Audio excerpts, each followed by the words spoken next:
Magbubukas na naman po ng panibagong pintuan ng ating Panginoon para pagpalain niya po tayo sa pamamagitan po ng ating mga leaders.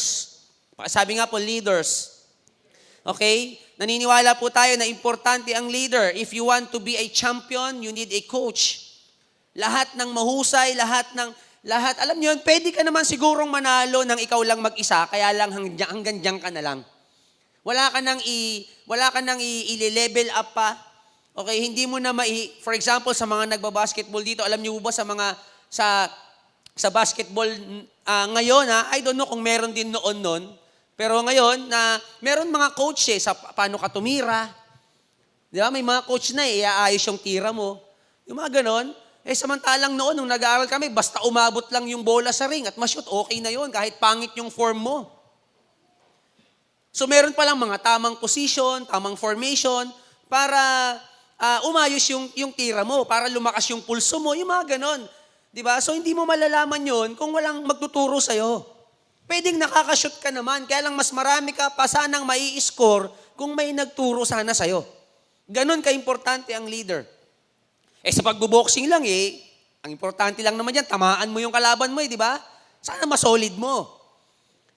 Di ba? Sana masolid mo para manalo ka. Kaya lang bakit kailangan pa ng coach? Kasi nga, hindi lang ito puro suntukan. Nanuhan po natin yon. Sa finances, mga kapatid, ang dali lang naman, itabi mo lang yung pera, gastusin mo pag kailangan. Ba't kailangan pa ng coach? Kasi nga, importante ang may leader. Importante ang may sinusundan. Kapag wala kang sinusundan, mapapahama ka. Sa mga nagmamaneho po dito, taas ang kamay ng marunong mag-drive. Yan, drive. Yan, motor, kotse, bisikleta, kung ano-ano man. Mga kapatid, or pinagpipray mo pa lang yan, taas mo na rin kamay mo, gusto kong magkaroon ng sasakyan, pastor. Di ba? Praise the Lord. Alam niyo po ba, mga kapatid, wag na lang nagda-drive, maglalakad na lang. Biglang ganun naglalakad na lang, no? Ang hirap po maglakad sa madilim na lugar. Tama po ba? Lalo na kapag hindi ka familiar dun sa lugar. Pero, mapapabilis ang paglalakad natin kapag may sinusundan ka. Tama po ba? So, ganun din po, same din po mga kapatid, yung kahalagahan na role po ng leader sa ating buhay. Sa pagmamaneho, pag mag-drive ka, ako po, naglo-long drive po ako. Nung first time kong nag-long drive sa Sorsogon, taga dun po kami. Usually po, inuuwi namin yon 12 hours lang kapag nasa bus po kami. Pero nung ako nag-drive, halos mag-isang buong araw ako 18 hours yata ako ng ganon. Pambira, ang hirap. Ang hirap, pag madilim na, wala kang sinusundan, nasa gubat kayo, pambira, ang hirap. Hindi lahat ng kalsada may guhit.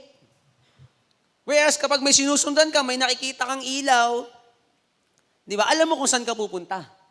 Alam mo kung saan mo ililinya. Kasi pag walang ganon, di mo alam, nalalaglag ka na pala. Di ba? Puno na pala, dead end na pala.